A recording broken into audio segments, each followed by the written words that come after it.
Parenting workshop, ये जो लफ्ज़, ये नाम जो दिया गया है, इस पर काफ़ी गहराई से गौर करने की ज़रूरत है। आमतन देखा जाता है जहाँ कहीं भी स्कूल्स में, मदरसों में वालियों को पेरेंट्स मीटिंग के नाम से जमा किया जाता है, बुलाया जाता है और फिर उनके सामने कुछ बातें रखी जाती है, कुछ मसाइल रखे जाते हैं। मिसाल के तौर पर आपका बच्चा लेट आता है, आपका बच्चा ध्यान नहीं देता, आपका बच्चा पढ़ नहीं रहा, परेशान बहुत कर रहा है वगैरह शिकायत होती है। पेरेंट्स सुनते हैं और टीचर्स यहाँ से, उस्ताद यहाँ से उनको शिकायतें पेश करते हैं और दोनों जुदा हो जाते हैं। इससे हासिल क्या होगा, इस पर गौर किया जाए तो कुछ हासिल नहीं होता। लेकिन बड़ी मुबारकबादी के काबिल इदारे से जिम्मेदार और असातिज़ा जिन्होंने ये फिक्र की कि पेरेंट्स मीटिंग की सिर्फ रस्म न अदा करते हुए पेरेंटिंग वर्कशॉप, यानी कि वालियों की जिम्मेदारी, मुफ्ती साहब ने जैसे बताया कि ये फर्ज है, उस जिम्मेदारी में हमें क्या क्या तरीके इख्तियार करने चाहिए, क्या क्या टूल्स इस्तेमाल करने चाहिए, क्या क्या अंदाज इख्तियार करना चाहिए कि हमारे उन तरीके से हमारा वो फर्ज अदा हो जाए और हम अपने पेरेंटिंग से सबसे ज्यादा फायदा खुद ही हासिल करें। कि जिसकी पेरेंटिंग परफेक्ट, उसकी औलाद उसके लिए अजर का सबसे बड़ा जरिया बनेगा।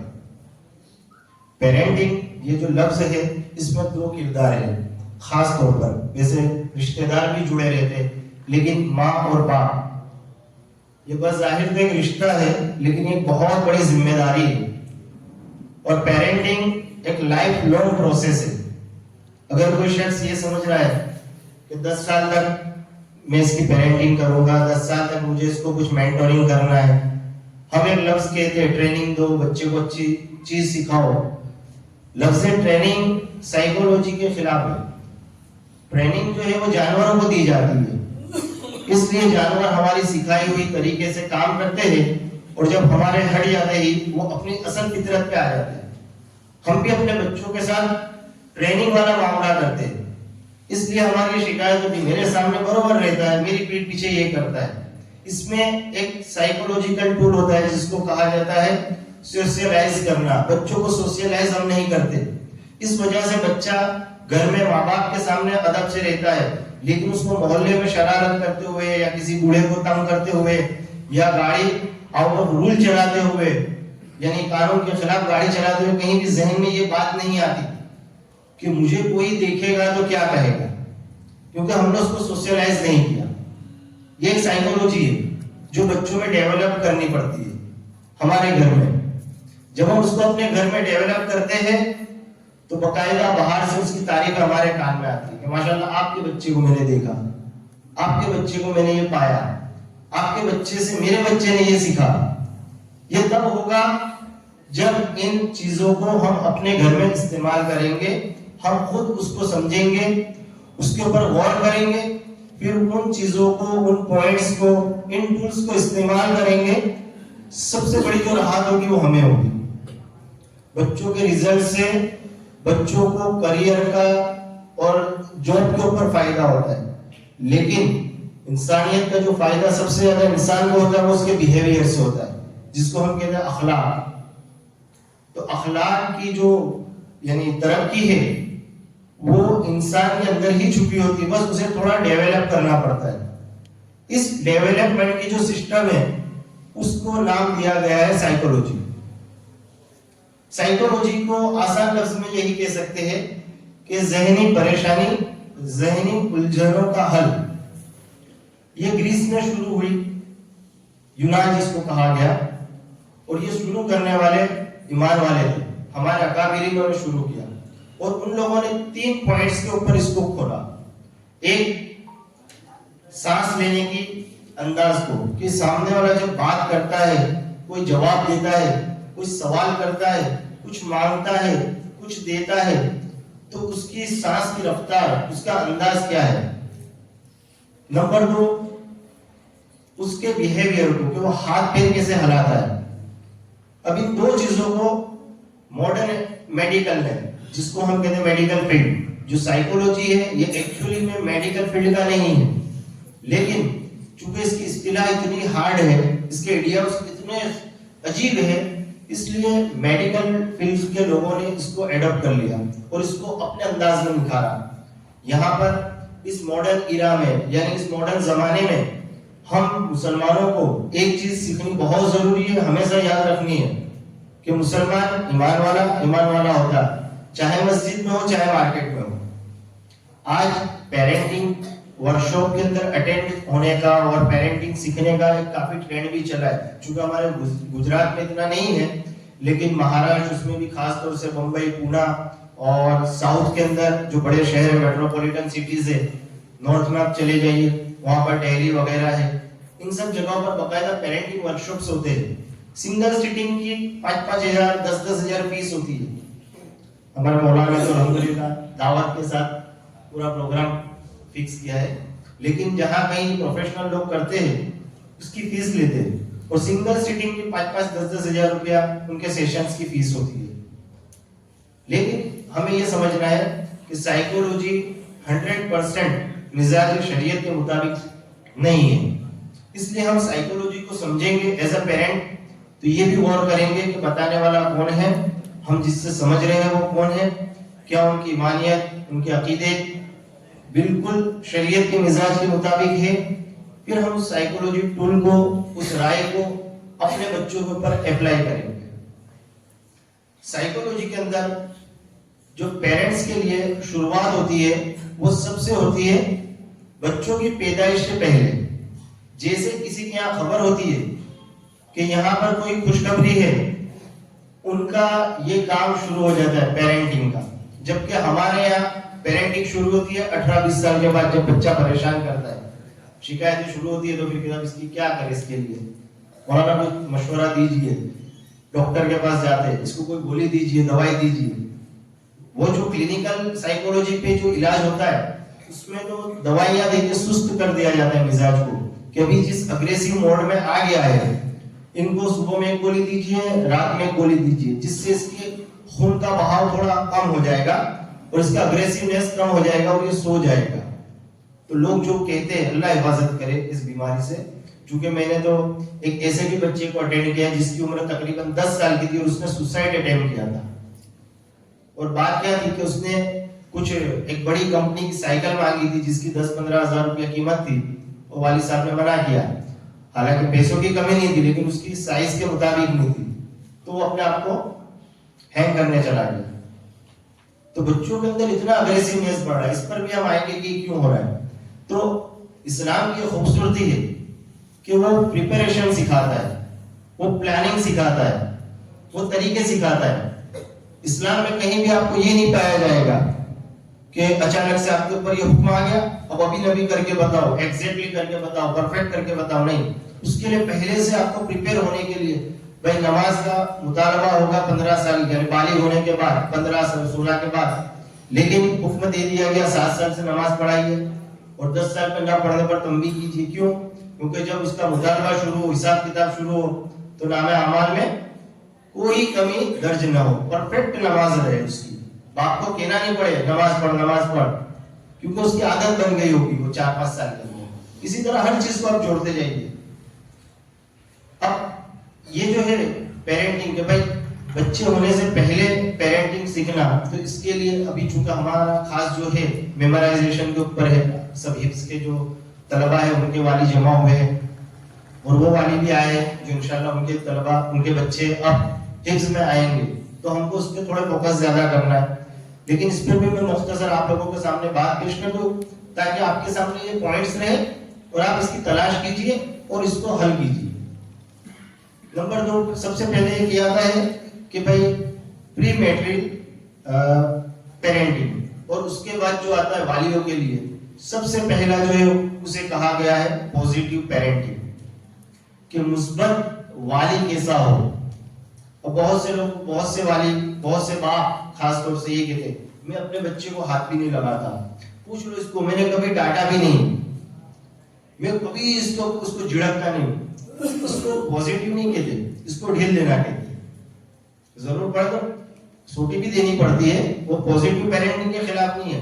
लेकिन जहां पर बच्चे को मोटिवेट करना है, बच्चे को नफा दिखाना है, बच्चे को नुकसान का एहसास कराना है, वहां पर पॉजिटिव पेरेंटिंग की जरूरत है। मिसाल के तौर पर कोई बच्चा होशियार है या नहीं भी है, एवरेज बच्चा है, लेकिन उसके बाप को पता है कि बच्चा मोबाइल में बहुत उलझा हुआ है या खेलकूद में बहुत उलझा हुआ है, इसलिए वो फेल हुआ या बहुत कम नंबर आया, और वो अच्छे अंदाज में कहेगा, बेटा देख तू खेलता कूदता रहता है इसलिए तेरे नंबर नहीं आए, या इसलिए तू फेल हो गया, बहुत अच्छे से किया, बेटा मेहनत कर, पढ़ बेटा, थोड़ा आगे बढ़, जिंदगी में क्या करेगा। अब इतने अच्छे अंदाज में कहा, इसमें कोई आपको मनफी लफ्ज दिखा ना, चिल्लाए ना झिड़का। तो अब इसमें पॉजिटिव पेरेंटिंग क्या होनी चाहिए। तो हम कभी भी किसी कमी पे बात करते हैं तो हमारा मकसद होता है कि सबसे पहले उस कमी की तरफ तवज्जो दिलाई जाए।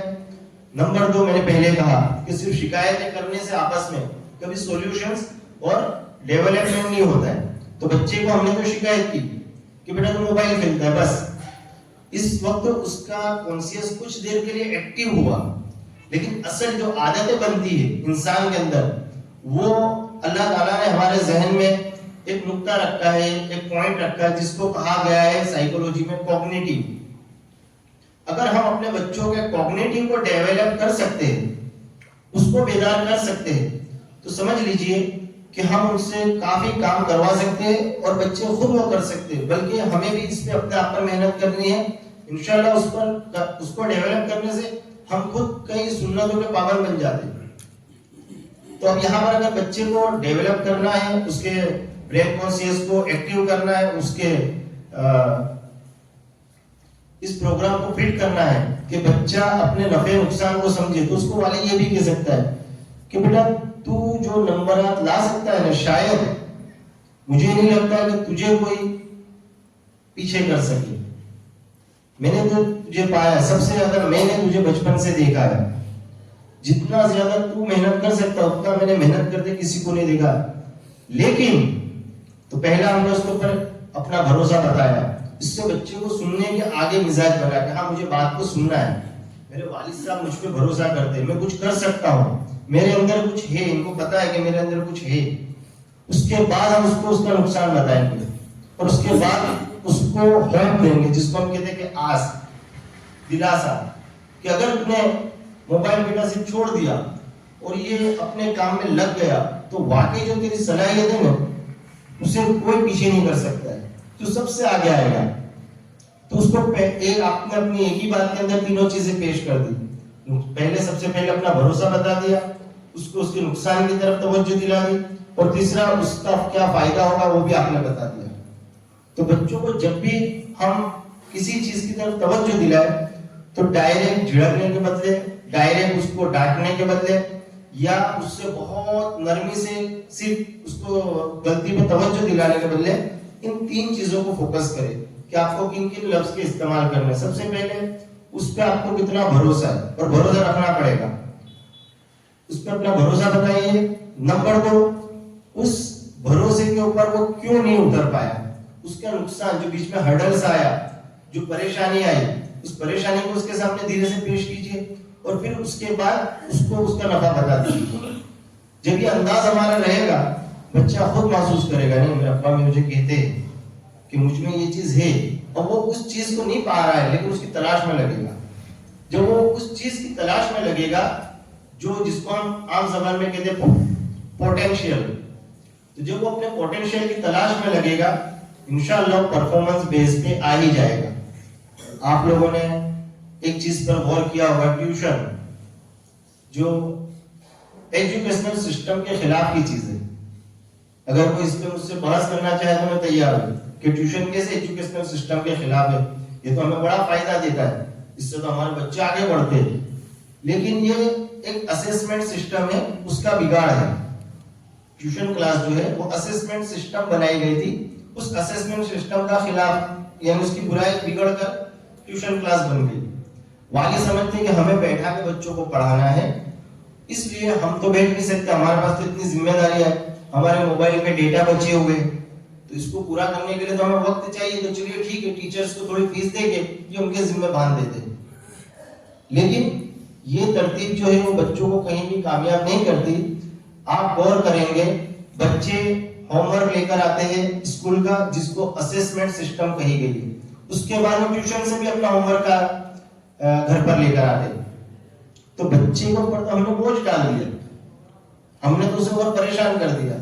इसके नतीजे में असल जो उसका एजुकेशनल स्किल्स जो आना चाहिए वो नहीं आ रहा है, और वो उलझ रहा है।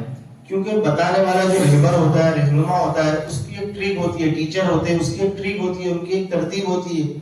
वो तरतीब पर उन्होंने कुछ बताया और ट्यूशन क्लास में उन्होंने कुछ अपनी तरतीब से बताया। हम सोचते हैं कि भाई वहां भी तो 2 और 2 4 ही बताएंगे और यहाँ भी तो 2 और 2 4 ही बताएंगे, तो भूल जाइए, अब 2 और 2 4 वाला सिर्फ मैथ्स नहीं रहा, अब इक्वेशंस आ गए, मैथमेटिक्स आ गए, साइंस के अंदर 5 फैकल्टीज आ गई है। तो बच्चे इसमें उलझ रहे हैं, बच्चों के डेवलपमेंट इसमें रुक रहे हैं। तो ट्यूशन क्लास के अंदर हमने बच्चों को डाला और हम समझ रहे हैं कि बच्चे इसमें तरक्की कर रहे हैं, लेकिन बच्चे तरक्की नहीं कर पाएंगे। क्यों? क्योंकि असल जो काम था उनका कॉग्निटिव वो डाउन होता जा रहा है, जो उनकी आदतें हैं वो डाउन होती जा रही है, वो एक रस्म में बन रहे हैं। बच्चे मेहनत करने से पीछे आ रहे हैं, उनको एक स्कोप दिख रहा है कि ठीक है मैं ट्यूशन में कवर कर लूंगा, बस ये उसको स्कूल से बाहर कर देता है। ये रिवाज, ये जो मुझे पूरा ट्यूशन की बात रखनी थी, उसकी वजह ये थी कि बच्चा कंसिस्टेंसी के बाहर आ गया।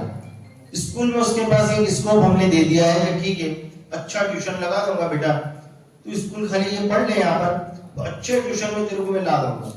और अब ये एक मार्केट बन गया है। ट्यूशन टीचर्स जो होते वो खौफ का माहौल बनाते, एक्स्ट्रा क्लास देनी पड़ेगी वरना तो बस ये वरना आपको डरा देता है कि क्या होगा, साल खत्म हो जाएगा, फेल हो जाएगा, बहुत मुश्किल है, मैथ्स की तो एक्स्ट्रा क्लास देनी पड़ेगी, वरना तो फिर वो वरना हमारे सर पे हावी हो जाता है। तो बहुत होशियार बच्चा है, पहला नंबर लाया था, हाँ पहला नंबर लाया था, लेकिन अब फिजिक्स आ रहा है ना, ये फिजिक्स बहुत अगर है, इसके लिए आपको एक्स्ट्रा क्लास लगानी पड़ेगी, तो फिर एक्स्ट्रा क्लास हमारे सर पे हावी हो जाता है। इसके जरिए बच्चों की असल डेवलपमेंट कहीं खो जाती है। स्कूल में उसके पास स्कोप हमने दे दिया कि शाम में तुम वहां कर लेना, यहाँ अगर छूट गया, अगर किसी सोसाइटी के अंदर वॉचमैन लगा दिया जाए जहां चोरी का माहौल है, तो लोग बेफिक्र रहते हैं कि चलो हम सो जाते हैं, वॉचमैन है वो जागेगा। लेकिन अगर वॉचमैन ना हो, चोरी का माहौल हो, तो हर घर में एक बेदारी होती है कि भाई वॉचमैन नहीं है, अटेंशन रहो, क्या पता चोरी हो जाए, क्योंकि माहौल इतना है।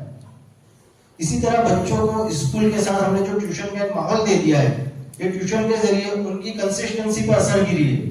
वो स्कूलों में चाहे ना चाहे ध्यान नहीं देते क्योंकि उनके पास एक वॉचमैन है और वॉचमैन कुछ कर नहीं रहा है, वो भी एक नया काम दे रहा है कि आप हिफाजत करो।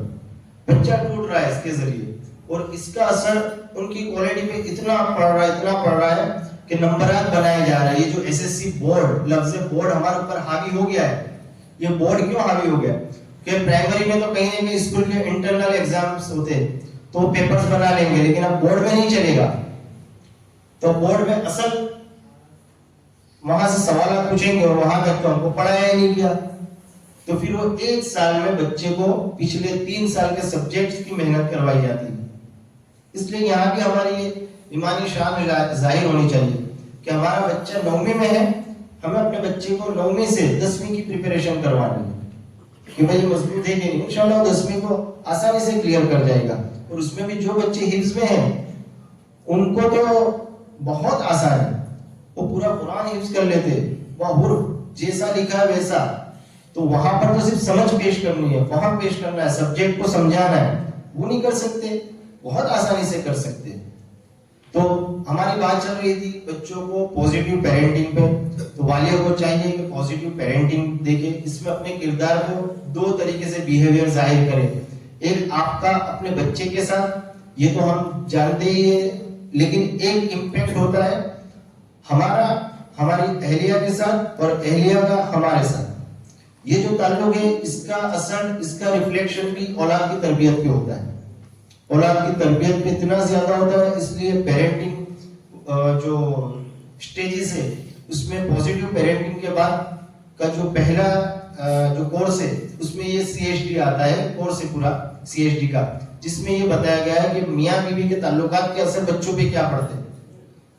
जब हम बहुत सी चीजें करते हैं या बहुत सी चीजों में हम पिछले के मुकाबले में आगे बढ़ते हैं, तो हम कहते हैं भाई अब मैं पहले जैसा नहीं रहा, मैं बड़ा हो गया, अब मैं दादा बन गया, अब मैं बाप बन गया, अब मैं बिजनेसमैन बन गया। लेकिन हम ये देखें कि जैसे हमारी औलाद हो तो हमारे ऊपर ये हावी हो जाना चाहिए कि अब मैं पेरेंट बन गया हूं, अब पेरेंटिंग के ताल्लुक से क्या क्या चीजें मुझे सीखनी चाहिए, क्योंकि अकॉर्डिंग द साइकोलॉजी 85% पेरेंट्स अपने बच्चों की तरबियत उसी तरह करते हैं जैसे उन्होंने तरबियत पाई है।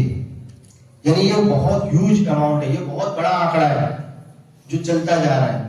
अगर हमें अपने बच्चों की तरबियत में परेशानी आ रही है तो फौरन हमें उस परेशानी को दूर करना सीखना होगा, वरना हमारा बच्चा जो हमसे सीख के जाएगा वो अपनी औलाद को पहुंचाएगा, ये नस्ल दर नस्ल चलेगा। इसलिए बहुत जल्द हमें पेरेंटिंग को सीखना है। साथ ही साथ पॉजिटिव पेरेंटिंग के साथ मैंने आप लोगों के सामने कुछ एजुकेशनल नोट्स रखे, बातें रखी कि एजुकेशन, तालीम में स्कूलिंग, इसके अंदर क्या जरूरी है कि बच्चे स्कूल के अंदर कंसिस्टेंसी के साथ पढ़े। बहुत से वाले कहते हैं, बहुत से लोग बच्चे भी कहते हैं, ये लफ्ज भी इस्तेमाल करते हैं, मेहनत से पढ़ो, मेहनत से पढ़ो। मैं कहता हूँ मेहनत से मत पढ़ो, ध्यान से पढ़ो, पूरे साल ध्यान से पढ़ो। सुबह आपका एग्जाम है, शाम में क्रिकेट खेलो, सो जाओ, आपने पूरे साल पढ़ा है, इंशाल्लाह कुछ मिस नहीं होगा। हमारे अल्लाह ताला ने जहन को, दिमाग को जो बनाया है उसमें दो पार्ट रखे, जिसको हम कहते हैं short term memory, long term memory, जिसके अंदर कॉन्शियस, ब्रेन कॉन्शियस, ये सब एक टेक्निकली चीज है, उस पे नहीं जाते। लेकिन अगर लॉन्ग टर्म मेमोरी जो दर्जे हिफ्ज के अंदर खास इस्तेमाल किया जाता है, अगर आपके लॉन्ग टर्म मेमोरी में कोई चीज आ गई है वो आप मौके पे नहीं भूलेंगे, ये गारंटी है। उसके भूलने की शुरुआत होती है मेडिकली वो 40-45 प्लस के बाद होता है। तो हमारे कोई भी स्टूडेंट 40 से 45 साल के नहीं है, इसलिए इनको इस चीज का टेंशन ही नहीं है कि मैं पूरे साल पढ़ा हूं और अब मैं सुबह में कल भूल जाऊंगा, बिल्कुल नहीं भूलेंगे। लेकिन शॉर्ट टर्म मेमोरी में अगर कोई चीज उन्होंने रखा है मेहनत करके, घोक कर, गारंटी तो नहीं कहेंगे, लेकिन बहुत ज्यादा इसका एक अंदेशा है कि मौके पर वो भूल जाएगा। इसका आप तजुर्बा करें। ड्राइविंग हमने सीख ली, 20 साल आप कार मत चलाइए, 25 साल कार मत चलाइए। आप साइकिल सीख लीजिए, 20-25 साल साइकिल मत चलाइए, उसके बाद साइकिल चलाइए, आप चलाने लगेंगे। ये लॉन्ग टर्म मेमोरी में स्टोर है।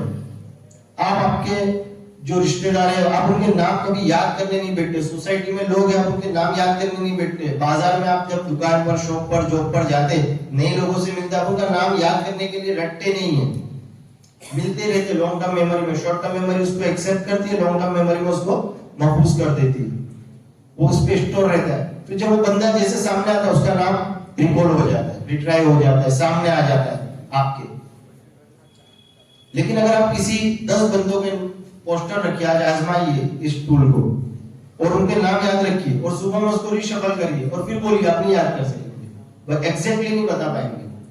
तो बच्चे जो कर रहे हैं आज, ये कर रहे हैं कि सुबह एग्जाम है, रात में 2 बजे तक बैठना है, रात में 1 बजे तक बैठना है, बिल्कुल नहीं, ये बिल्कुल ना करें। इससे बच्चों का नुकसान ज्यादा होता है। फिर बच्चे डीमोटिवेट होते हैं कि मैंने इतनी मेहनत की और मैं फेल हो गया।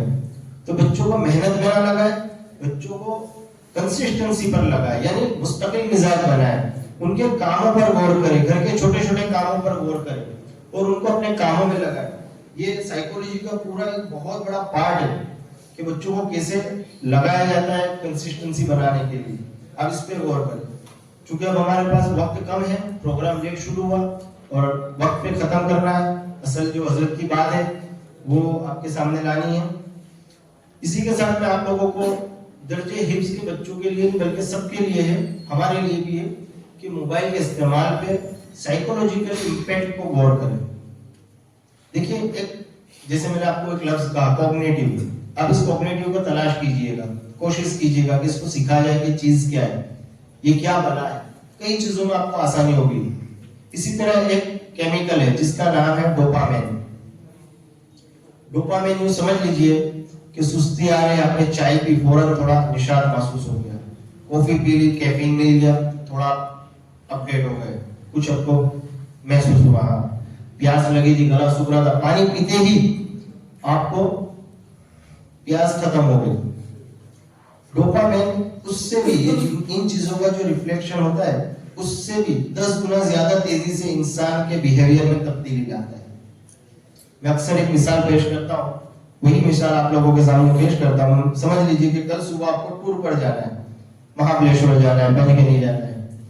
सुबह 5 बजे आपको जाना है, कार में जाना है, बस में जाना है, टैक्सी में जाना है, बाय फ्लाइट जाना है।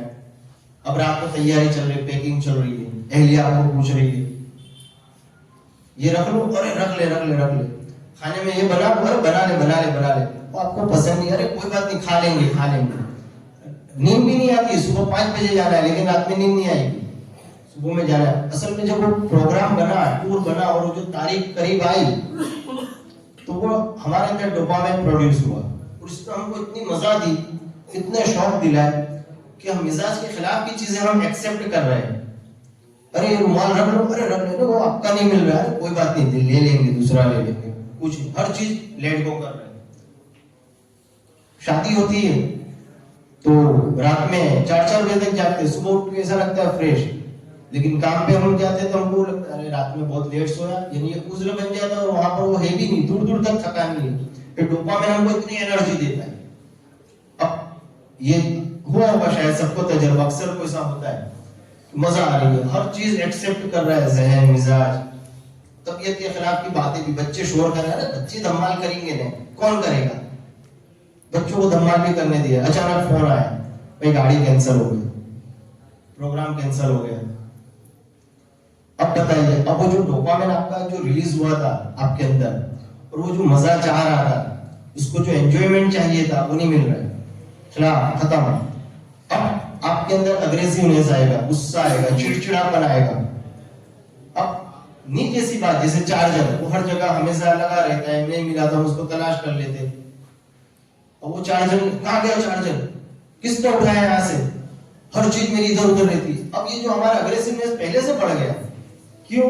क्योंकि डोपामाइन को अपना मजा नहीं मिला, बस मोबाइल यही काम कर रहा है हमारे साथ, बच्चों के साथ, और बच्चों के साथ बहुत तेजी से कि वो कुछ देखते हैं। अल्लाह ताला ने बच्चों के अंदर क्यूरियोसिटी भर भर के रखी है, नई चीजें वो हासिल करना चाहते, नई चीज देखते खुश हो जाते, तोड़ के देखना चाहते, दांत से खींचते हैं कि इसमें क्या है।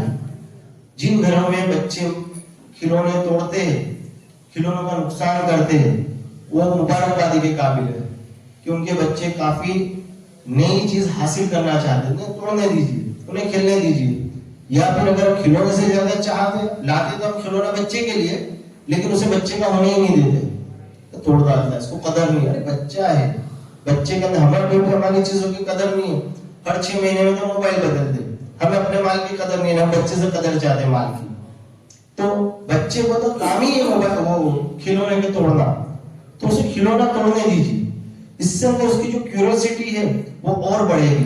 अगर आप उसको नहीं टोकते, खिलौने को तोड़ने देते, कुछ वक्त के बाद जैसे उसकी उम्र बढ़ेगी, उसके अंदर ये सेंस आएगा कि खिलौना या कोई चीज तोड़कर देखने से अंदर से कुछ निकलता नहीं है, वो ऑटोमेटिकली चीजों को तोड़ना बंद कर देगा। अगर आप उसको खिलौना तोड़ने से रोकेंगे तो आपका मोबाइल तोड़ेगा, आपका रिमोट तोड़ेगा, आपकी दूसरी चीजें तोड़ेगा, क्योंकि ये उसकी फितरत में अल्लाह ने रखी है कि नई चीजें सीखना, नई चीजें देखना, तलाश करते रहना।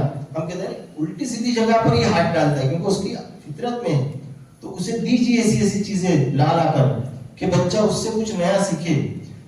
आपके यहाँ वेकेशन पड़े तो वेकेशन में सबसे पहला तस्वीर ये आता है हमारा, चलो आराम से सोने का मिलेगा। नहीं, वेकेशन में आधा घंटा जल्दी उठाइए बच्चों को, खुद उठिए, अपना वक्त एक्स्ट्रा उनको दीजिए, नए नए कोर्स करवाइए, बच्चे को स्केटिंग करवाइए, बच्चे को स्विमिंग करवाइए, बच्चे को लेके दौड़िए। बेटा पिछले साल तो 1 मिनट में इतने सेकंड दौड़ता था, इस साल अपने इस रिकॉर्ड को तोड़ना है, दौड़ते। बच्चे ने इस वेकेशन में एंजॉयमेंट किया, क्या एंजॉयमेंट किया? उसने सीखी, कई चीजें सीखी। 20 साल बाद वो कहेगा मुझे स्विमिंग भी आती, मुझे स्केटिंग भी आती, मुझे ये भी आती, वरना 20 साल के बाद वो कहेगा क्या किया? तो स्कूल जाता था, फिर अब्बा की दुकान पे बैठ गया बस। या वो अपने मजे पूरे करने के लिए अपने अंदाज के, अपने मिजाज के दोस्तों के साथ निकल जाएगा, जिसकी बहुत सी बुराइयां है। खैर, तो एक ये बच्चों को मोबाइल से बचाए, खूब बचाए, बहुत नुकसान हो रहा है, हम खुद ही ला के बच्चों को देते हैं। ऑस्ट्रेलिया के अंदर आपको शायद पता होगा कि पूरी दुनिया में educational system Australia 2nd number पे आती है, ऑस्ट्रेलिया के अंदर अभी 8 दिन पहले सोशल मीडिया के ऊपर बच्चों के ऊपर सोशल मीडिया बैन कर दिया गया। तो इतने समझदार लोग जब इन चीजों को फॉलो करते हैं तो हम कई मॉडर्न चीजों को फॉलो करते हैं, उनकी इन अच्छी चीजों को खास फॉलो करें। साथ ही साथ फूड हैबिट्स, दर्जे हिफ्ज, हाफजा, मेमोराइजेशन, इन चीजों के लिए खुराक की बहुत ज्यादा जरूरत है। इस पर जरा खास तवज्जो दीजिए। बच्चे सुबह में भूखे पेट आते, बगैर पेट्रोल के कभी गाड़ी चली आपने देखी, धक्का मारना पड़ता है, बच्चे बेचारे अपने आप को धक्का मारते। तो फूड हैबिट्स के ऊपर खूब ध्यान दीजिए।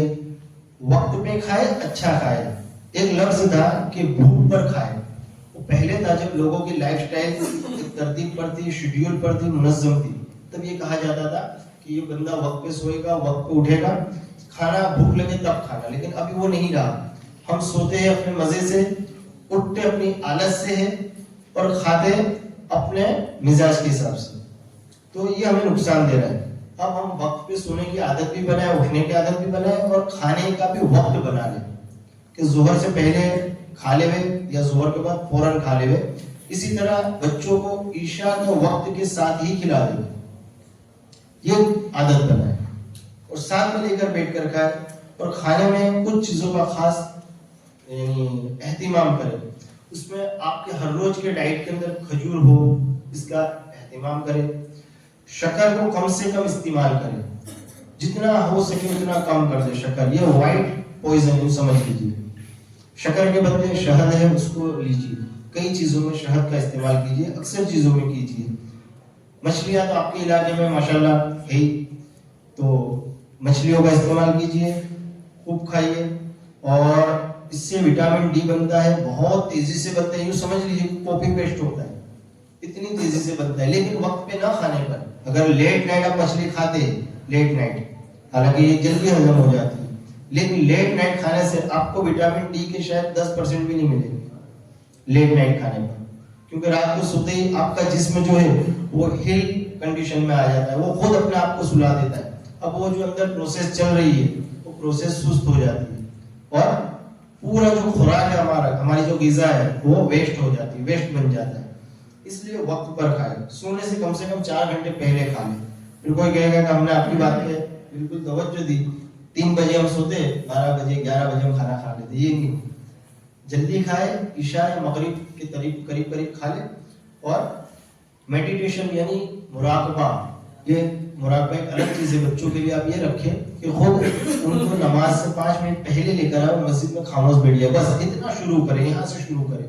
अपनी भी आदत बनाए, बच्चों की भी आदत बनाए कि बच्चों को नमाज से 5 मिनट पहले लेकर आ जाए मस्जिद में और खामोश बैठिए और बच्चों को आगे लेकर बैठे, ताकि वो कुछ जो खामोश बैठेंगे ना उसकी अब बरकत की चीजें तो हजरत बताएंगे कभी इंशाल्लाह, लेकिन साइकोलॉजिकली इसके बहुत बेनिफिट्स हैं। आप खुद भी इस पे गौर कीजिए। कभी कोई बेचैनी वाली बात आ जाए कि अचानक से इसी बात जिसका आपको ख्याल भी नहीं था और वो खबर आ गई और ये सवाल आ गया कि क्या करूं, उस वक्त उनको यूं कि ठीक है मैं आता हूँ, एक 5 मिनट में आता हूँ, बस 5 मिनट खामोश बैठ जाइए कहीं जाकर। अल्लाह को याद कीजिए। असल तो ये है मुराकबे में कि अल्लाह को याद करना है।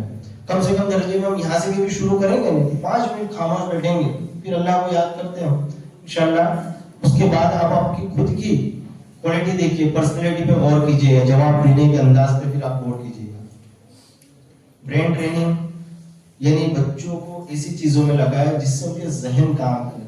आप बच्चों की खूबियों को अगर गौर करें, जब वो इंटरेस्ट लेते, जैसे कि क्रिकेट मैच खेलते और अगर किसी ने 1 रन आगे कर दिया तो पिछले 3 ओवर को रिपीट करके बोल देते, पहली बॉल में इतने रन हुए, दूसरी बॉल में वहां खाली गई, तीसरी बॉल में वहां लॉन्ग ऑन पे गया, चौथी बॉल वहां गया, 5वीं बॉल इधर गई, 6वीं बॉल इधर गई, 18 बॉल बोल के बता देंगे आपको बगैर याद की। इतना इनके अंदर पावर होता है। तो ये ट्रेनिंग होती है। ब्रेन ट्रेनिंग क्या चीज है उसको गौर कीजिए, बच्चों को उस पे लाइए, खुद उसके साथ उनके शरीक होइए। मिसाल के तौर पे घर में बच्चे खेलते हैं ये चीजें, साथ में आप भी बैठिए उनके साथ खेलिए। जैसे कि भाई कोई भी बात बना लीजिए, जैसे सुबहान अल्लाह, अल्हम्दुलिल्लाह, अल्लाह अकबर, 1 मरतबा हमने कहा। अब दूसरी मरतबा जब बोलेंगे तो 2 मरतबा बोलेंगे, सुबहान अल्लाह, अल्हम्दुलिल्लाह, अल्हम्दुलिल्लाह, अल्लाहु अकबर, अल्लाहु अकबर। तीसरी मरतबा जो आएंगे तो 3 मरतबा सुबहान अल्लाह, सुबहान अल्लाह, सुबहान अल्लाह। इस तरह अगर जो कम बोलेगा तो वो बच्चा याद रखेगा कि मुझे अब 4 मरतबा बोलना है, मुझे 5 मरतबा बोलना है, मुझे 6 मरतबा बोलना है। कुछ देर के लिए एंजॉयमेंट भी होगा, मजा भी आएगा, जो आउट होने वाला बाहर भी होगा, आप भी शरीक होइए, अब्बा को भी लीजिए, घर में दादा दादी है उनको भी ले लीजिए, छोटा बच्चा है जो अबर सबर बोलता है उसको भी ले लीजिए साथ में, और फिर खेल देखिए। इससे बच्चों के डेवलपमेंट का असर देखिए क्या होता है ज़हनी तौर पर। कसरत की ऐसी चीज, अब हमने हमारे बच्चों का शेड्यूल इतना टाइट कर दिया है कि हम खुद बेचारा कहते हैं, सुबह 6 बजे बेचारा उठता है, 11 बजे तक टाइम नहीं मिलता। टाइम का शेड्यूल बनाइए, बच्चों का खेल कूद का शेड्यूल बनाइए, खूब खेले कूदे अच्छे अंदाज में, इसके ऊपर तवज्जो दीजिए, उनको अटेंशन दीजिए, खूब अटेंशन दीजिए।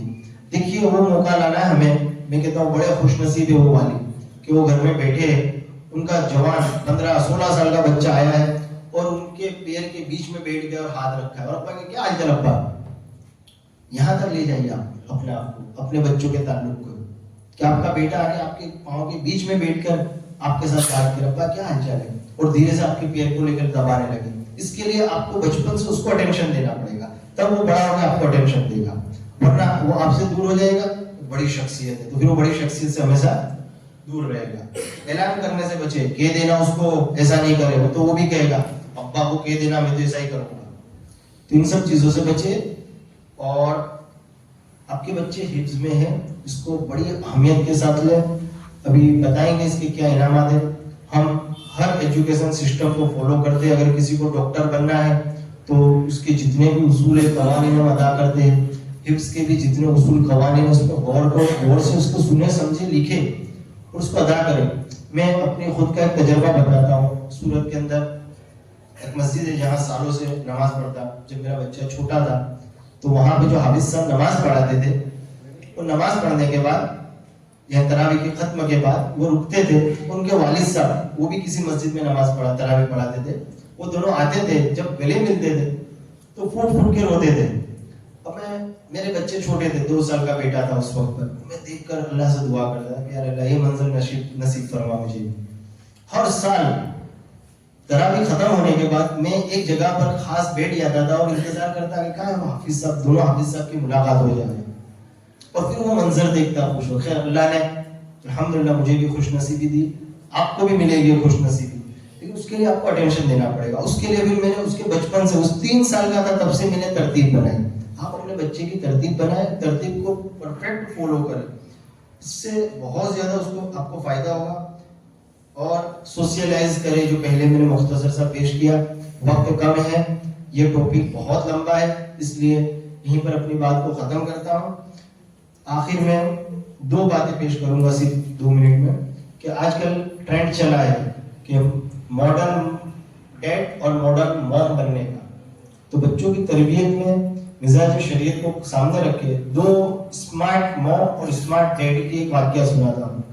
एक स्मार्ट डैड थे, उनका बच्चा बड़ा पढ़ लिख के बड़ा बन गया, आलिम बन गया, उसने अपना ग्रेजुएशन पूरा करा, तो पूरे शहर की दावत रखी उन्होंने, बड़े बड़े लोगों को बुलाया, वो स्मार्ट थे हमारे जैसे, तो दावत रखी और दावत में उस बच्चे को गिफ्ट दी।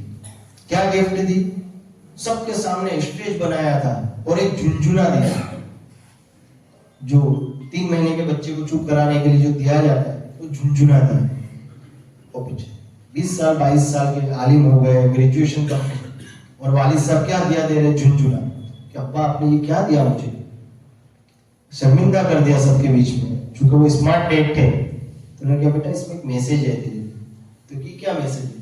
तो बेटा ये मैसेज ये है कि तूने बचपन में एक चीज ऐसी मांगी थी जो तुझे आज मिली, उस वक्त तूने बहुत जिद की थी, तो ऐसी किसी चीज की जिद में मत पड़ना जो तुझे कभी मिल जाए तो वो शर्मिंदा हो जाए।